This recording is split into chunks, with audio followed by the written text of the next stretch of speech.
Hello everyone, this is Gaurav Pal from Shohid Sohrawardy Medical College, Dhaka.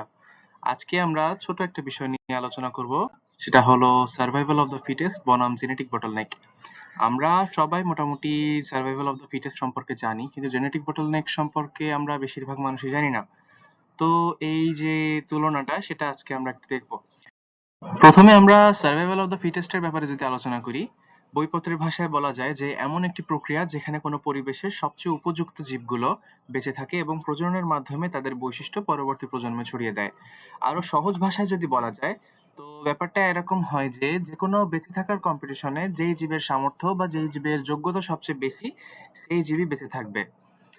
আর এই ক্ষেত্রে যেই survival of the fittest এর যেই মেইন পয়েন্ট গুলো যেটা থাকে, যে যাদের অ্যাডাপ্টেশন ভালো তারা বেঁচে থাকে, মানে যাদের অভিযোজন ক্ষমতা বা যে কোনো পরিবেশে নিজেকে মানিয়ে নেওয়ার ক্ষমতা বেশি থাকে তারা বেঁচে থাকে, আর যাদের সেটা কম তারা হচ্ছে বাদ পড়ে, মানে মোটামুটি তারা হচ্ছে মারা যায়।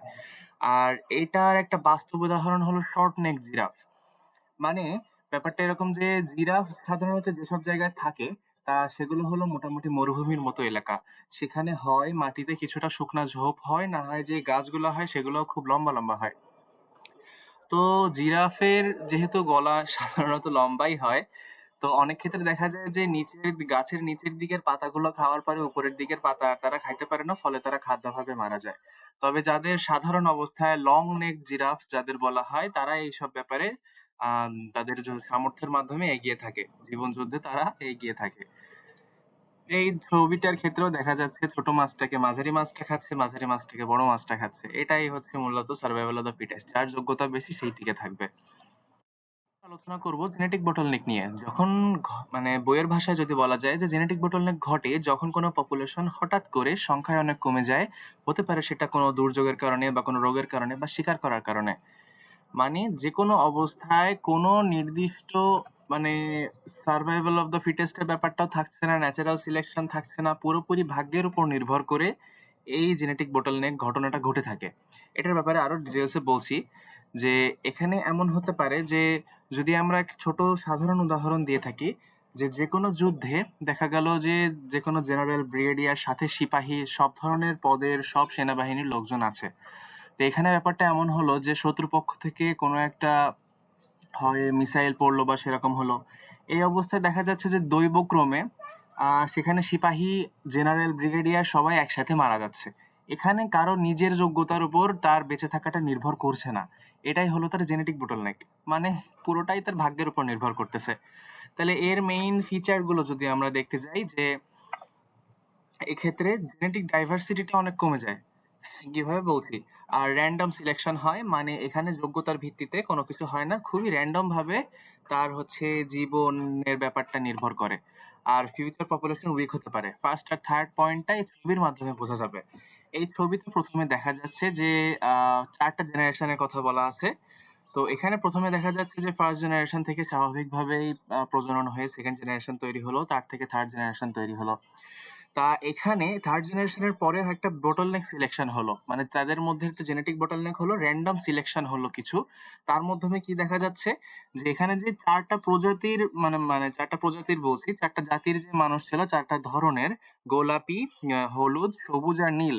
এর মধ্যে দেখা যাচ্ছে যে জেনেটিক bottleneck এর মাধ্যমে গোলাপিটা সম্পূর্ণ বিলুপ্ত হয়ে গেছে, হলুদের মধ্যে কিছু বেঁচে আছে, সবুজের মধ্যে কিছু বেঁচে আছে, আর নীলের মধ্যে থেকে তুলনামূলক বেশি বেঁচে আছে। এর মাধ্যমে কি দেখা যাচ্ছে যে আগে থার্ড জেনারেশনের যে জেনেটিক ডাইভার্সিটিটা ছিল, সেইটা বোটলনেকের মাধ্যমে পুরো অনেকটা কমে গিয়েছে। মানে এখানে চারটা ধরনের মানুষ থেকে যেরকম ডাইভার্সিটিটা আসতে পারতো, এখন সেটার সুযোগ অনেকটা কমে গিয়েছে। হলুদ থেকে একটা আসছে, সবুজ থেকে একটা আসছে, নীল থেকে দুইটা আসছে। আর এর মাধ্যমে পরবর্তীতে যে ফোর্থ জেনারেশনটা তৈরি হচ্ছে, যেখানে ডাইভার্সিটি কম থাকলেও সেখান থেকে ওই কম ভাবেই একটা নতুন জেনারেশন তৈরি হয়েছে।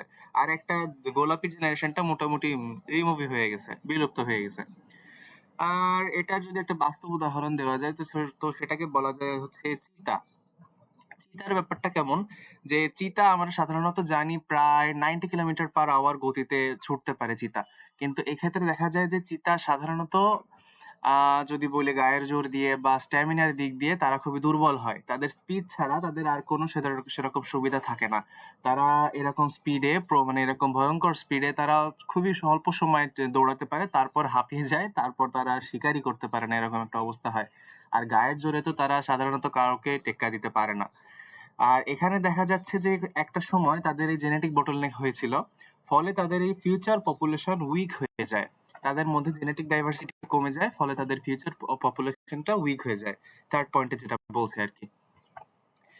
এরপরে আমরা হচ্ছে একটা কম্পারিজন দেখতে চাই যে জেনেটিক বটলনেক আর সার্ভাইভাল অফ দ্য ফিটেস্ট এর মধ্যে একটা কম্পারিজন যদি আমরা দেখি, তাহলে ব্যাপারটা আমরা আরো ভালোভাবে বুঝতে পারবো।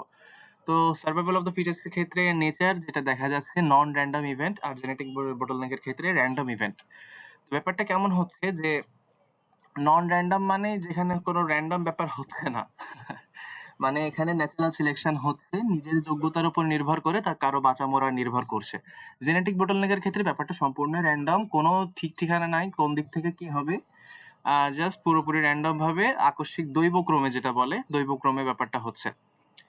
আর কে বাঁচবে এটা সার্ভাইভাল অফ দ্য ফিটেস্ট এর ক্ষেত্রে তার অবশ্যই যোগ্যতার উপর নির্ভর করে, আর জেনেটিক বটলনেকের ক্ষেত্রে ভাগ্যের উপর নির্ভর করে।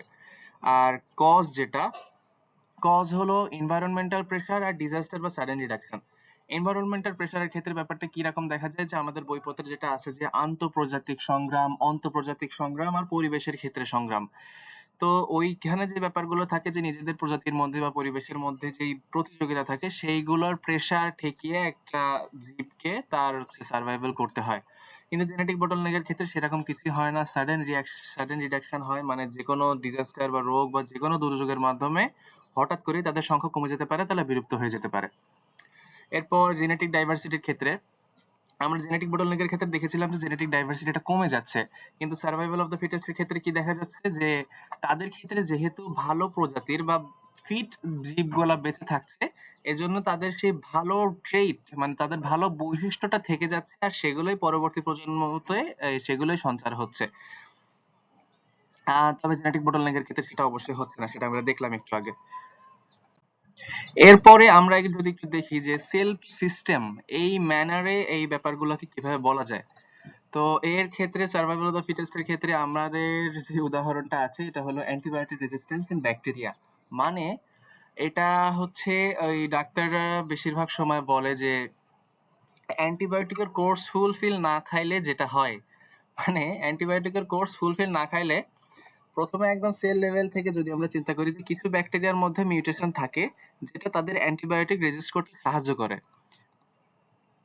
মানে ব্যাপারটা কেমন হচ্ছে যে আমরা যখন অ্যান্টিবায়োটিকের ফাইলটা প্রথমে খাচ্ছি, অ্যান্টিবায়োটিকের ফাইলটা আমাদের দেহের ভেতরে যে ক্ষতিকর ব্যাকটেরিয়া গুলো থাকছে, ক্ষতিকর না, মোটামুটি সব ব্যাকটেরিয়া মেরে ফেলে। তো যদি শুধু ক্ষতিকরের গুলো চিন্তা করি, যে ক্ষতিকর ব্যাকটেরিয়া গুলো যেগুলো থাকছে সেগুলোকে তারা মারতে শুরু করে। কিন্তু আমরা যখন ফাইলটা শেষ করি না, মানে কোর্সটা যখন শেষ করি না, তখন কিছু ব্যাকটেরিয়া যেগুলো বেঁচে থাকে সেগুলোর মধ্যে অভিযোজন হয়ে এই অ্যান্টিবায়োটিকের বিরুদ্ধে তাদের একটা নিজস্ব প্রতিরোধ সিস্টেম তৈরি হয়ে যায়, যার ফলে তাদের ক্ষেত্রে এই যে মিউটেশন তৈরি হয়, আর যেটা তাদের অ্যান্টিবায়োটিক রেজিস্ট করতে সাহায্য করে। তা এরপরে যদি টিস্যু বা লোকাল লেভেলে যাই, শরীরে অ্যান্টিবায়োটিক যেমন পেনিসিলিন দেওয়া হলে নরমাল ব্যাকটেরিয়া মরে যায়, রেজিস্ট্যান্ট ব্যাকটেরিয়া গুলো বেঁচে থাকে। এর মাধ্যমে বোঝা যাচ্ছে যে ডাক্তাররা কিভাবে কি বলছে, তারা কেন অ্যান্টিবায়োটিকের কোর্সটা ফুল করার জন্য এতটা জোর দিচ্ছে। তারা এটা কিভাবে হচ্ছে যে এই একবার যখন একটা মানুষ অ্যান্টিবায়োটিকের কোর্সটা ফুল করছে না, পরবর্তী সময়ে তার দেহে সেই অ্যান্টিবায়োটিকটা কাজই করছে না, কেন? সেই মিউটেটেড এই ব্যাকটেরিয়া গুলোর কারণে। রেজিস্ট্যান্ট ব্যাকটেরিয়া গুলো বেঁচে থাকে, তাদের উপরে আর এই অ্যান্টিবায়োটিকটা কাজ করে না, আরো হাই পাওয়ারের বা অন্য ধরনের অ্যান্টিবায়োটিক দিতে হয়। যার জন্য বাংলাদেশে এখন এই অ্যান্টিবায়োটিকের একটা ক্রাইসিস চলছে, যে কোনো অ্যান্টিবায়োটিকে মানুষ মোটামুটি মানে কাজ করছে না মানুষের। এরপর যদি সিস্টেম লেভেলটা দেখি, ইনফেকশন ইনিশিয়ালি কমে, কিন্তু রেজিস্ট্যান্ট ব্যাকটেরিয়া বেঁচে থেকে আবার বাড়তে থাকে। তাইলে এটা কেমন হলো? এই সার্ভাইভাল অফ দ্য ফিটেস্টই হইলো। ব্যাকটেরিয়া গুলো যাদের ক্ষমতা বেশি থাকছে তারা পরবর্তীতে যে এই অ্যান্টিবায়োটিকের বিরুদ্ধে মানে তাদের আর কিছুই হচ্ছে না, অ্যান্টিবায়োটিক গুলাকে তারা রেজিস্ট করতে পারতেছে। এরপর আবার এরপর এখন আমরা দেখবো যে জেনেটিক বটলনেকের ক্ষেত্রে সিএল2 সিস্টেমে আমরা কিভাবে ব্যাখ্যা করতে পারি, উদাহরণ দিতে পারি। Natural disaster in any animal population, এটা কিভাবে হচ্ছে যে সেল বা জেনেটিক লেভেলে যদি আমরা দেখি যে পপুলেশনে আগে জেনেটিক ভেরিয়েশন থাকে, কিন্তু বটলনেকের পরে বেঁচে থাকা অল্প কিছু ইন্ডিভিজুয়ালের জিনই কেবল থেকে যায়, জিন পুল সংকুচিত হয়। মানে অবশ্যই ওই যে দেখা যাচ্ছে যে জেনেটিক ভেরিয়েশন যেটা, সেটা জেনেটিক ডাইভার্সিটি যেটা, সেটা অবশ্যই কমে যাচ্ছে, যার ফলে জিন পুলটা সংকুচিত হচ্ছে। মানে নতুন করে পরবর্তী প্রজন্মতে নতুন জিন, জেনেটিক ডাইভার্সিটি তৈরি হওয়ার যে সুযোগটা, সেটা কমে যাচ্ছে। এরপর অর্গানিজম লেভেলে হঠাৎ কোনো ডিজাস্টার যেমন ফ্লাড, ডিজিজে অনেক অর্গানিজম মারা যায়। কে বাঁচবে তা র্যান্ডম, তার ফিটনেস বা অ্যাডাপ্টেশন অনুযায়ী না। আর পপুলেশন বা সিস্টেম লেভেলে বেঁচে থাকা অল্প কয়েকটি অর্গানিজম রিপ্রোডিউস করে নতুন পপুলেশন গঠন করে। ওভারঅল জেনেটিক ডাইভার্সিটি কমে যায় এবং পপুলেশন দুর্বল হয়ে যেতে থাকে। জেনেটিক বটলনেকের ক্ষেত্রে এই জিনিসটাই মূলত দেখা যায় যে একবার জেনেটিক বটলনেক হইলে পরবর্তী প্রজন্ম দুর্বল হইতে থাকে। তো এই ছিল আজকের আমাদের আলোচনা। Thank you, keep learning, and যদি কোনো সাজেশন থাকে তবে অবশ্যই সেটা কমেন্ট করে জানাবেন।